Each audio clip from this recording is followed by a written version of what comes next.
Today on Your Money, Your Wealth, it's wall-to-wall Social Security. But before we get into it, click special offer at yourmoneyyourwealth.com right now and download our new Social Security Handbook for free. It's chock full of information to help you make decisions about one of the most important aspects of your retirement, your Social Security. Now, we've had a lot of questions lately on how collecting a paycheck or investing during retirement might affect your Social Security benefits. So today, Joe and Big Al have got some answers for you. Plus, some call her the goddess of Social Security. Investment News contributing editor and nationally recognized Social Security expert Mary Beth Franklin joins Big Al to go over the basics of Social Security, as well as claiming benefits as a single person, a married couple, a public employee, and whether or not you may be eligible for retroactive Social Security benefits. Now, here are two gods of finance? No.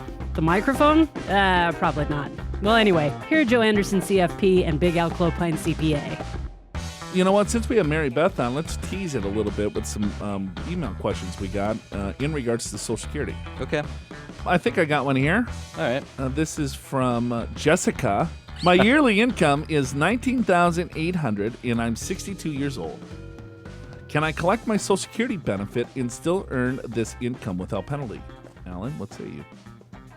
My yearly income. Well, we have to know what kind of income. So if it's salary, Yes. it's over the 17,000 plus limit. So there you can collect most of your benefit, but not all, because it's what, about 17,500, give or take, somewhere in that range. 17.8, I believe. Yeah, something like that. $17,040? So, Is that? no, that No. was like 2 years ago. No.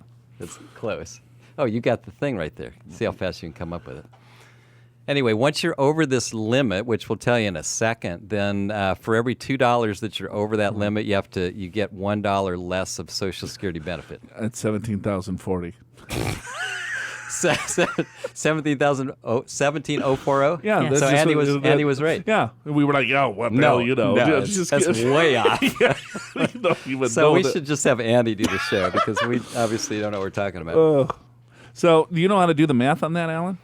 What would be 19,800. Let's call it 17,000. Yeah, I think make that it round. Yeah, So maybe that's 2,800. So we divide that by 2, right? Yeah. So it's what, about $14,000 of 1,400. 1,400. Yeah. Sorry, 1,400 of benefits that she would have to give back to Social Security. Yeah, it would be reduced. Yeah. So let's do that again. So she says her income is $19,800. All right. So the limit is $17,000. Yeah. Right. 40. Thank you. Yes. So you take what your income, and this has to be earned income, wages, income. Yeah. self-employment income, things like that. So $19,800, you subtract the $17,000. Yeah. Right. And so, Alan, your math was $2,800. Yes. Divide that by 2. So then every $2 that you earned over that threshold, you have to give $1 back.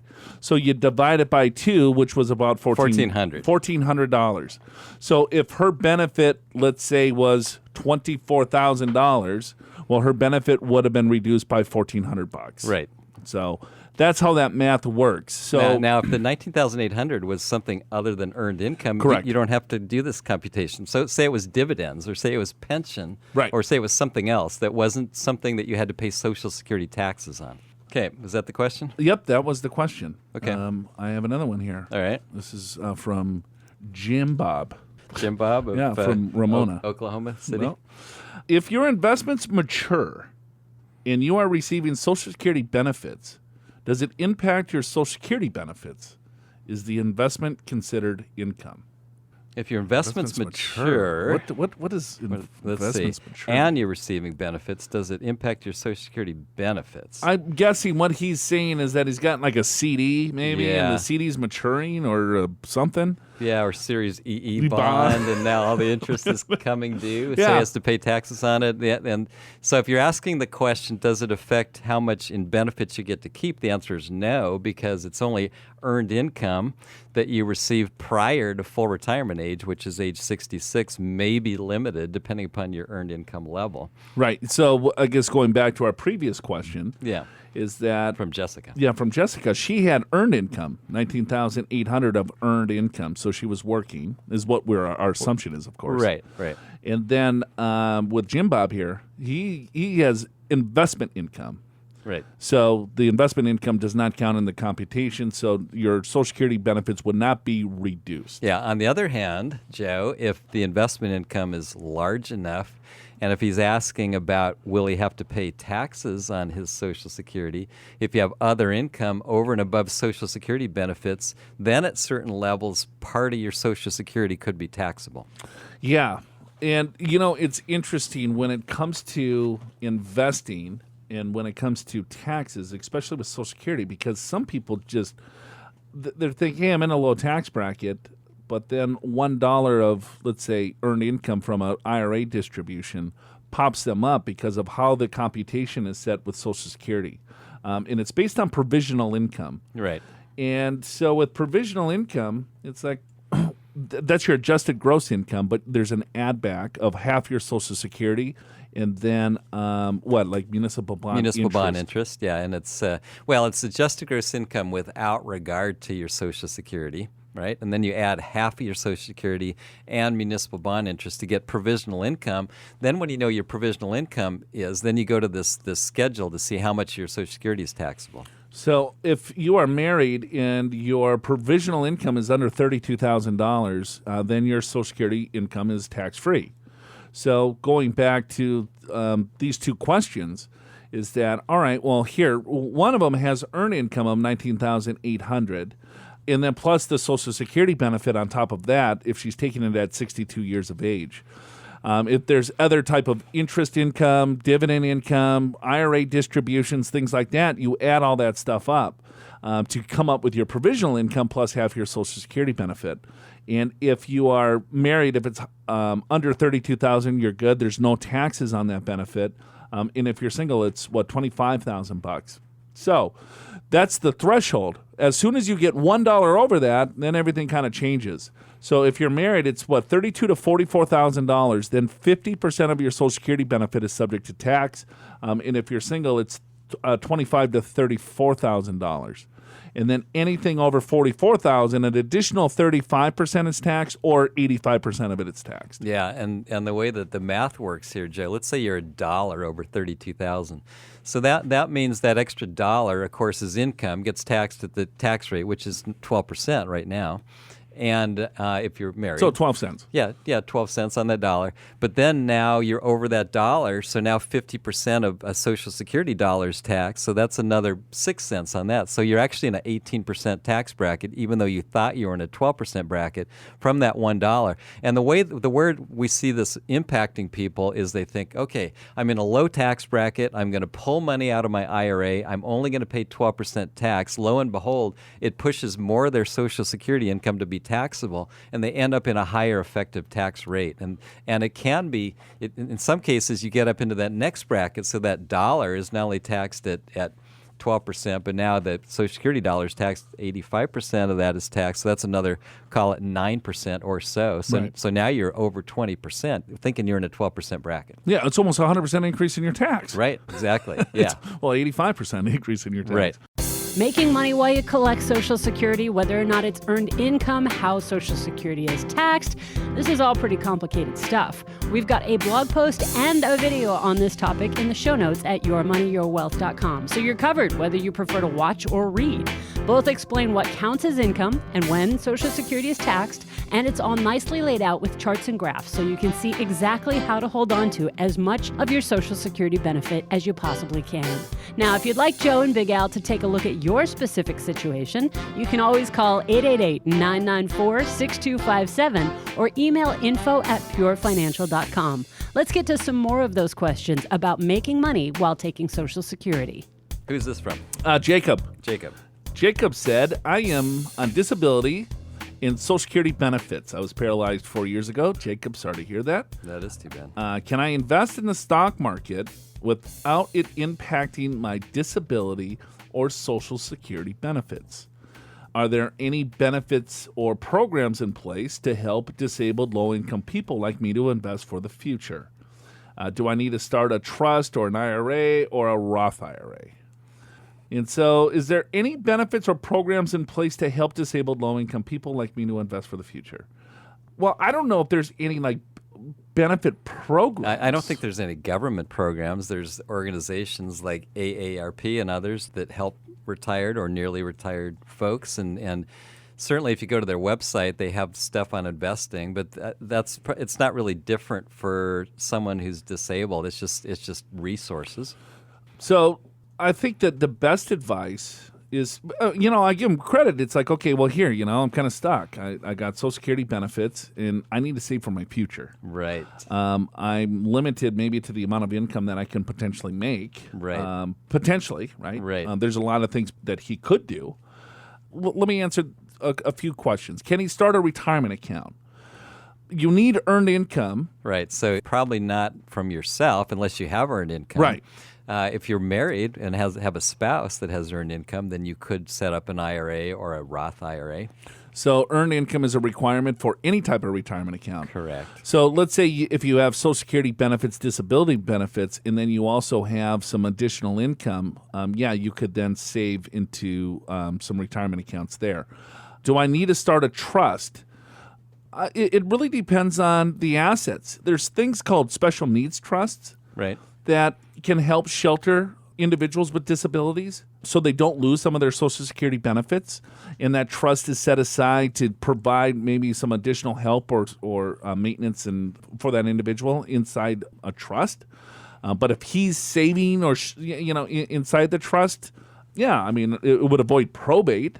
Yeah. But it's not going to give any type of other benefit, I don't think. Yeah, well, and typically you set up this trust for a kid or a grandkid, not necessarily for yourself. Yeah, that's typically what we see. I'm not sure you get the same benefits when you set it up for yourself. And I guess the first question on can you invest in the stock market without impacting your disability, Social Security benefits, what do you think? Well, sure. Yeah. Because that's only related to earned income. Right. So if he's got some money and all of a sudden, hey, you're investing in the stock market, by all means. There's no reason why you wouldn't want to invest in the stock market. I don't know how old you are, but if this money's for the future, yes, you could absolutely invest in the stock market. The interest and dividends that you receive is going to come to you as income, but it's unearned income, right? Correct. And that's typically not only Social Security, it's any disability policy. It's if you have earned income, it can affect your benefits. Right. If you don't have earned income, then your unearned income, like interest, dividends, capital gains, shouldn't apply. Okay. I don't know if that was helpful or not. We did our best, Jacob. Give that like a C minus. That was not our best work.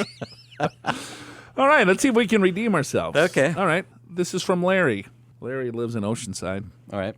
I'm 53 years old and have worked for 26 years. Currently, my estimated Social Security benefit is $2,500. If I reach age 67, will my benefits decrease if I work part-time or per diem starting in 2018? Great question. The answer, I believe, is yes, because when you get your estimated benefits at age 67, the Social Security Administration assumes that you're going to be making similar salaries up to that age. And so now if all of a sudden in 2018 or 2019 or whenever you go part-time or per diem and presumably you're making less money doing that, then they're going to be recalculating that benefit. So yes, it actually very likely will be lower. You work 26 years, the Social Security Administration takes your highest 35 years. If you already had 35 high years, then maybe it wouldn't matter, but you don't necessarily. Right. If you maxed out the benefit for 35 years, then no.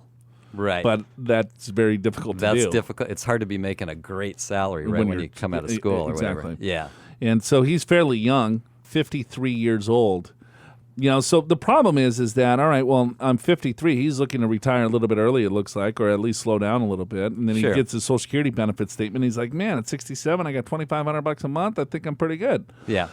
Here's probably what would happen. His benefit will be $2,500. but in today's dollars, not in future dollars. Yeah, it may not grow. And I think this is a point to our listeners to consider, which is like a lot of people want to retire at 60 or 62 or whatever, and they're going to wait to receive their benefits to full retirement age, which could be 66 but to 67, depending upon what year you were born.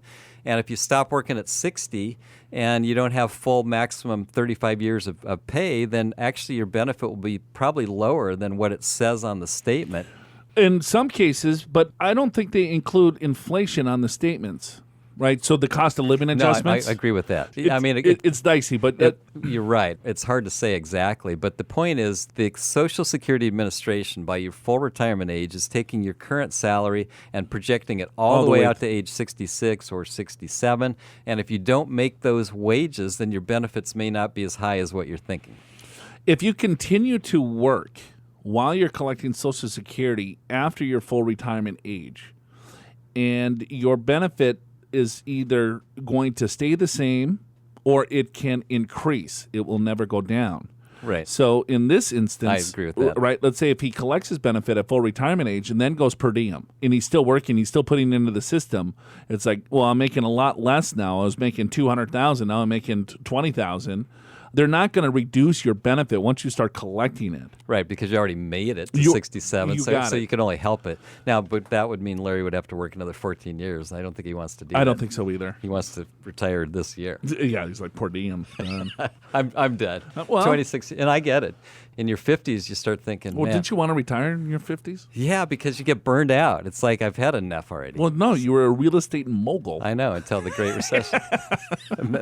and then that changed. And then, but then I found a new career and I got re-energized. Yes, you did. Yeah, so here I am. So happy to have you. Well, thank you.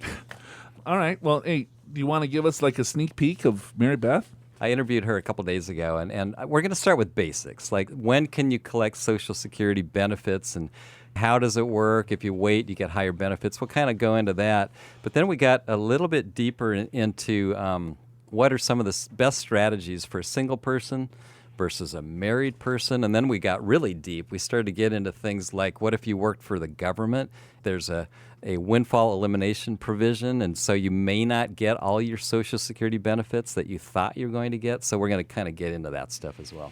Did you get political and say, the system's blowing up? No, I didn't do a Larry Kutlikov. No. Yeah, we didn't go there. We just talked about the rules. The trust fund is going to be depleted in 2033. Didn't even bring that up. Only 77% is going to be able to be funded, and it's going to affect every man, living child in America. Right. And the world is, those under 50 are going to get no benefits. Pretty much. Yeah. Thank you. Since you're under 50. No, we didn't go there. And part of the reason we didn't go there is in my belief, the Social Security situation is fixable by doing a few tweaks. I'm not too concerned. Hey, you can check out our Learning Center at yourmoneyyourwealth.com. We have a new Social Security handbook and new Social Security videos and blogs. So this handbook is phenomenal, by the way.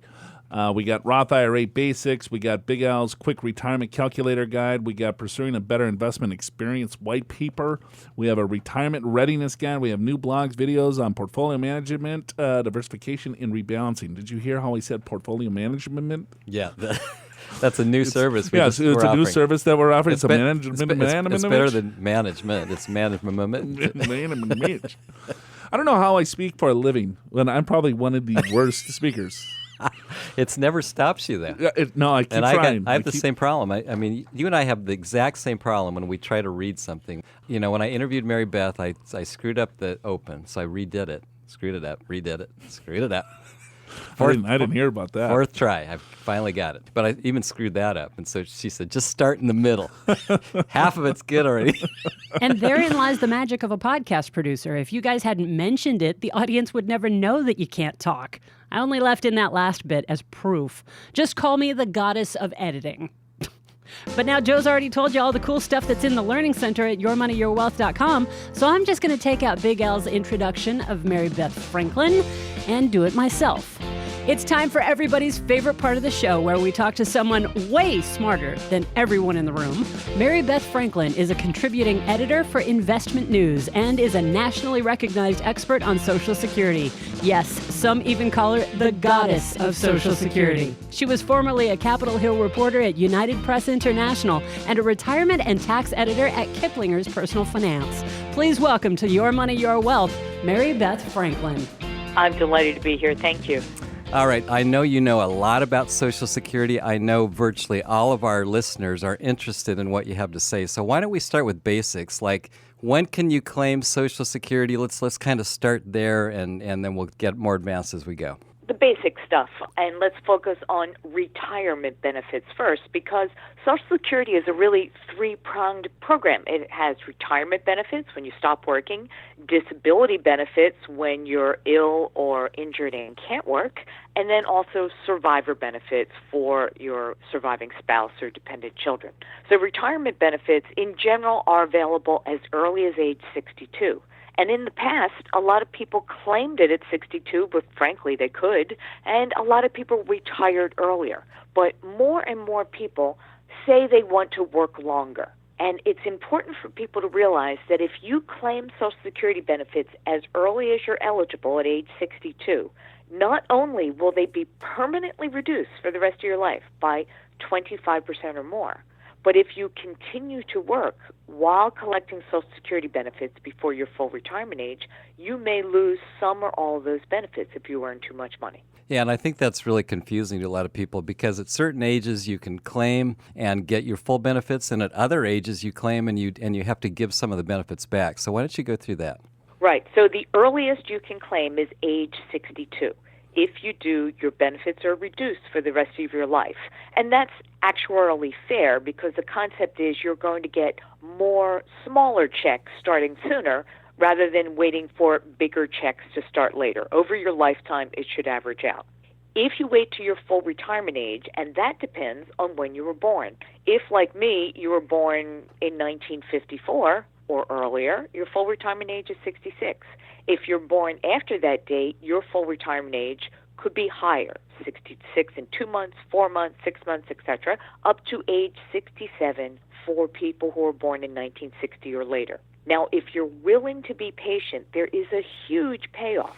For every year you're willing to postpone claiming your Social Security benefits beyond your full retirement age, you earn an extra 8% per year in delayed retirement credits. Think of that. If your full retirement age is 66 and you wait until age 70, you could collect a maximum 32% in additional benefits. That's a third more in Social Security benefits for the rest of your life. And the reason that is so important is we have been living essentially in a zero interest rate environment for the last decade, meaning if you put money in the bank, if you buy a Treasury insured protected security at TIPS, you're basically getting 0% interest. The government's saying, if you wait an extra year to take Social Security, I'm going to give you 8%. It's, in the words of some top Social Security Administration officials, a smoking hot deal. Yeah, I would agree with that. And plus now the actuarial tables that the Social Security Administration came up with were done back in the 80s, and we're now living longer. That's correct. And people get very confused. They talk about, oh, gee, when Social Security was first created, people died before age 65. Well, that's not quite true if you looked at it from birth, because there was a lot of child mortality. But if you looked at age 65, how old you're likely to live once you reach age 65, that too has been increasing. The average age now is about 85 years old, meaning half of all of Americans are going to live longer than that. So it's a bit like that Clint Eastwood movie, Do You Feel Lucky? If you think you're going to live longer than average life expectancy, the longer you can delay, the bigger your benefits will be over your lifetime. And most importantly, for married couples, they should think of this as a joint decision, not just two separate people. Because if the person with the bigger benefit delays up until age 70, that's when those delayed retirement credits stop, and get the biggest benefit possible. If that person dies first, that biggest retirement benefit now becomes a maximum survivor benefit. And if, on the other hand, they chose to collect early and die, their surviving widow or widower will get a smaller benefit. And when you look at joint life expectancies, so 65-year-old couple, there's more than a 50% chance that at least one of them is going to live to age 90. So you almost kind of want to look at this as longevity insurance. Absolutely. And again, it all comes down to, I say that people have to be healthy enough, in other words, likely to outlive the average life expectancy, and wealthy enough to make this decision. Because if you choose to delay your Social Security benefit, the big question is, what do I do for money in between? Now, for a lot of people who say they plan to keep working longer, that could be your solution. For other people who plan to stop working early but still delay claiming their Social Security benefit until later, then they have to think, what do I do for money in between? And for many, it may make sense to draw down those personal retirement savings, whether they're 401k if they're in the private sector, their 403b if they're in the public sector, their personal IRA, draw some of that money down first to basically create an income bridge until they're a little older and they can earn those guaranteed 8% a year extra benefits. Yeah, I think that makes a lot of sense. And another factor, too, is Social Security is somewhat tax favored. I mean, in the worst case, you're paying taxes on 85% of Social Security, meaning that 15% of your benefits are tax-free. In some cases, it's all tax-free. And then a state like ours in California, it's 100% tax-free. That's right. The majority of states do not tax Social Security benefit at the state level. It is taxed at the federal level, as you suggested, but worst case scenario, up to 85% of your benefits can be taxed at your ordinary income tax rate. And generally, most people are paying taxes on some benefits because the threshold for when you aren't taxed for your Social Security benefits is so low. Now, I want to talk about maybe one more kind of basics of Social Security, and that is when you're younger than full retirement age, then if you're working, you may not be able to keep all of your benefits. How does that work? That's right. That's called the earnings restriction. And it means that if you claim your Social Security benefits before your full retirement age, which is either 66 or 67 or somewhere in between, and you continue to work, this means earnings from a job. The earnings cap does not apply to other types of income like investment income or pension income or income from other government programs. It's only earnings from a job. But say I'm 62 and I claim my benefits early and I keep working. If I earn more than $17,040 this year, I am going to start losing benefits. And when I get to a certain point, basically about $55,000 or so, I'm going to give them all back. Now, they're not gone forever. Once I get to my full retirement age, Social Security will review my earnings record, and they'll say, okay, Mary Beth, we see you claimed your benefits early, and you took a 25% cut because you claimed them 4 years early. And we see you were also working and made too much money, and we took all your benefits away. Well, now that you've reached your full retirement age, we are going to restore any benefits that you lost to the earnings cap in the form of higher monthly benefits going forward. Once you reach your full retirement age, this earnings cap doesn't apply anymore, which means I could claim Social Security benefits and continue to work and not lose any benefits.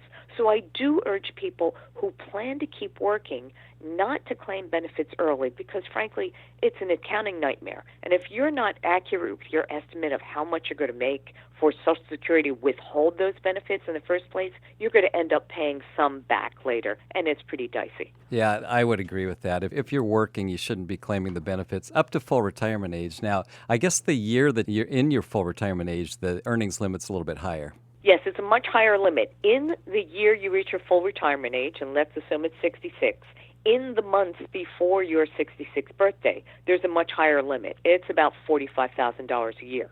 And once they start taking benefits away, the reduction formula is not as stringent as for younger people. Once you hit that magic age of 66, the restrictions go away. So it pretty much depends, when's your birthday? If your birthday is, say, May, and you're not going to make more than $45,000 before May, you may want to claim in January. If your birthday is like mine in December, I might want to wait till my birthday because I'm still probably going to make more money than even that higher earnings cap. In the coming weeks, former Wall Street Journal columnist and founder of HumbleDollar.com, Jonathan Clements, tells us how we can enrich our financial lives in just 77 days. And Joe spends the entire show trying to pronounce his name correctly. Forbes contributor Jeff Levine talks about the latest changes that'll affect your retirement and taxes. And Qbert from AbandonedCubicle.com shares how he's using vacation rental real estate to reach his goals of FIRE, financial independence, retire early. Don't miss a thing, including all of the transcripts and resources. Check it all out and subscribe to the podcast at yourmoneyyourwealth.com. We're interviewing Mary Beth Franklin, who's an expert on Social Security. Let's now talk about a single taxpayer. Like, let's say I'm single and I'm 62 and I'm thinking, gosh, should I claim Social Security? It seems like if I really need the money, that would be one reason to do it. Or if my health was really poor and I didn't feel like I was going to live that long, maybe that would be another reason. Are there other considerations as well? I think that's the two main issues for single people. As I mentioned earlier, married couples really should be coordinating their claiming strategy of not only how to maximize retirement benefits while they're both still alive, but how to maximize that survivor benefit for the person left behind. But survivor benefits only go to a surviving spouse or a surviving ex-spouse in the case of a divorce where someone's been married at least 10 years, or to minor dependent or disabled children. If you're a single person with none of those eligible survivors, nobody's going to get a survivor benefit when you die. So in that case, you may want to say, well, if I plan to keep working, I don't want to claim benefits before my full retirement age of 66. But, do I want to wait till 70? That's a tougher call. Yes, it would give me a bigger benefit once I turn 70, but in the event I die prematurely, there's no one to get my benefit. So I think for single people, they really have to look at their overall retirement income picture, which would be Social Security, any of their savings, if they have any pensions, and say, how much Social Security benefits do I really need from a cash flow standpoint, and does it make sense for me to delay beyond full retirement age? It's important to note for anyone, you don't want to delay beyond age 70, regardless of your marital status, because those delayed retirement credits of 8% a year stop at age 70. There's no additional benefit to waiting beyond age 70. If you forget, let's say you start claiming at 70 in 4 months, they'll actually do a little retroactive payment, right? Which is a very important issue that I just wrote about last week. When do you qualify for retroactive Social Security benefits? The general rule is there is a maximum 6 month of retroactive benefit that cannot be started before full retirement age. So using your example, I'm 70 in 4 months. I could get up to 6 months of retroactive benefits. That's the maximum. If I claim at 66 and 4 months, the maximum retroactive benefit I could get is 4 months because that retroactivity cannot begin before my full retirement age. So it does behoove you to know when to claim. As you said, so if I wait till 73, I'm just out a whole bunch of money that I could have gotten. It's not like they say, well, you know what, you were a good guy or gal. Here's a pile of money for you. It's just gone. Right, and I have had just a slew of questions over the last couple weeks from people who did delay for another reason. We've been talking primarily about retirement benefits, which are based on your work record for your Social Security benefits. Now, there are cases where I might have no Social Security benefits of my own, but because I'm married to someone who is eligible for Social Security, I can get benefits as a spouse. Those are equal to up to half of what my husband or wife is collecting. Same thing with survivor benefits. It's not based on my record, but if I'm married to someone who dies and who is entitled to Social Security, I can get benefits as a survivor. Those are worth up to 100% of what my late husband or wife was collecting. But in both those cases, as a spouse while my mate is still alive, or a survivor after I become widow or a widower, the maximum benefit is when I reach my full retirement age of 66 in my case, not 70. And I have had widows wait till 70 and saying, hey, your maximum benefit was 66 and your maximum retroactive benefit is 6 months. So I think it's very important for individuals and their financial advisors to realize who is eligible for that bigger benefit at age 70 and who maxes out at age 66. Now, what about if I'm divorced and I had, 2 or 3 other former spouses? How does that work? I like to think of it as the Johnny Carson rule, that if you're married to someone for at least 10 years, divorced, and you are currently single, even if you're remarried, it's you we're talking about, you are eligible to collect Social Security benefits just as if you are still married. That means you might be able to get a spousal benefit, and if your ex dies, you may be eligible for a survivor benefit. But we've had some broader changes in Social Security benefits over the last few years, and I actually think it's divorced spouses who were most hurt by these changes. That rule says, whether you're married or an eligible divorced spouse, if you're born after 1953, you are never going to be able to say, pay me only as a spouse, let my own Social Security benefits keep growing up until age 70, and then let me switch to my own maximum retirement benefit. People who were born in 1953 or earlier can still do that when they reach their full retirement age of 66. Yeah, I remember we talked with you about that 3 years ago, and that was really kind of a big game changer, wasn't it? Oh, it's huge.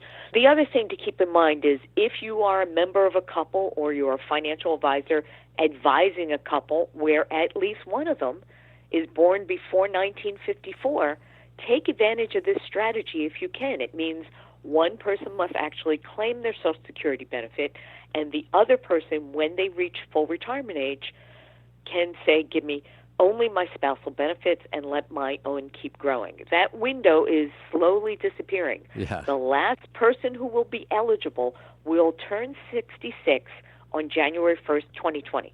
So you've got this little window over the next year. Now, they can continue collecting that for 4 more years, but the last eligible person will turn 66 on January 1st, 2020. Got it. Okay, so now let's talk about the person that worked for the government.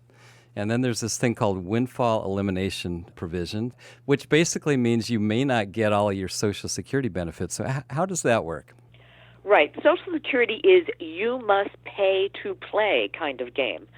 And in about 15 states, of which California is one of the premier ones, if you are a public employee, and this is the key, and you do not pay FICA taxes, those Social Security payroll taxes while you're working, your future Social Security benefits may be reduced or completely eliminated depending on your situation. And there's 2 major situations. One is I'm a California public employee, let's say I'm a school teacher, who does not pay FICA taxes while I'm a California employee. And the triggering factor is I will get a benefit from the state of California. Now, in addition, let's assume I worked in the private sector for at least 10 years, meaning I'm eligible for my own Social Security benefit. I will get a Social Security benefit, but it will be reduced by something called the Windfall Elimination Provision, WEP, WEP. I'll get my Social Security, but it can be reduced by up to about, almost $500 a month. But I will get something. Now let's assume I'm a California teacher with a pension, and I know I'm not going to get a Social Security benefit, but I'm married to someone who's going to get a Social Security benefit. I may think, hey, no problem. I'll just go ahead and claim my Social Security spousal benefit. No, you won't, because there's an even more onerous rule called the Government Pension Offset Rule, GPO, what some people call the Grumpy Partner Rule. It says if I have a public pension based on work where I did not pay Social Security taxes, and I try to collect Social Security benefits as a spouse or a survivor, my benefits may be completely wiped out. Basically, they would reduce any potential Social Security spousal or survivor benefits by 2/3 of the amount of my public pension with no cap. So let's say I have a California pension of $3,000 a month. 2/3 of that would be $2,000. They would subtract $2,000 from my potential Social Security benefit. As a spouse, that's going to wipe out any spousal benefit. As a survivor, it's going to significantly reduce or eliminate my survivor benefit. So for California couples where one of them is a public employee, I tell them, forget about my earlier advice of coordinating your claiming strategies as a married couple. You should think of yourself as a single person, because the main reason married couples would want to delay their benefit is so that the surviving spouse can get a survivor benefit. But in the case of people with public pensions, that surviving spouse is unlikely to get a Social Security survivor benefit. So it may not make sense for the other person to wait. Boy, why is this so complicated? There are more than 2,700 rules that govern your Social Security benefit, and hence why I have a job writing about them every day. You sure do. Mary Beth Franklin, thanks so much for joining us. That's a wealth of information, and we really appreciate you coming on. Well, thank you for the invitation. It's really important that people understand their benefits, get good advice before it's too late. And so where can people find out more about you? Well, you can go to InvestmentNews.com. I write for a publication that's primarily for financial advisors. But if you just Google my name, Mary Beth Franklin, which is 3 words, you'll probably have a search that will come up with my latest stories that anyone can read. Also, I have an ebook available at InvestmentNews.com/MBF ebook. Those are my 3 initials, last name. You can buy that for $29.95 and learn everything that you and I just discussed here. Mary Beth, thank you so much. You are, in fact, the Social Security goddess, and we were very fortunate to get you on our show. Thank you so much. Have a great rest of the summer. All right, you too. Okay, that's it for us today. Hopefully you enjoyed the show. Thanks for joining us. Thanks for Andy Lass for a great job on controlling the show. And Clopine did a wonderful job as well. And we'll see you guys next week. The show's called Your Money or Wealth. Special thanks to today's guest, the Social Security goddess from Investment News, Mary Beth Franklin. Visit the show notes for links to all her articles and her book, Maximizing Social Security Retirement Benefits. Subscribe to the podcast as well. It's all at yourmoneyyourwealth.com, or find us on Google Podcasts, Apple Podcasts, or wherever you happen to listen to your podcasts. If you've got a burning money question for Joe and Big Al to answer live on Your Money, Your Wealth, email info@purefinancial.com or call 888-994-6257. Listen next time for more Your Money, Your Wealth, presented by Pure Financial Advisors. For your free financial assessment, visit purefinancial.com. Pure Financial Advisors is a registered investment advisor. This show does not intend to provide personalized investment advice through this broadcast and does not represent that the securities or services discussed are suitable for any investor. Investors are advised not to rely on any information contained in the broadcast in the process of making a full and informed investment decision. All right, so what are you a god or goddess of?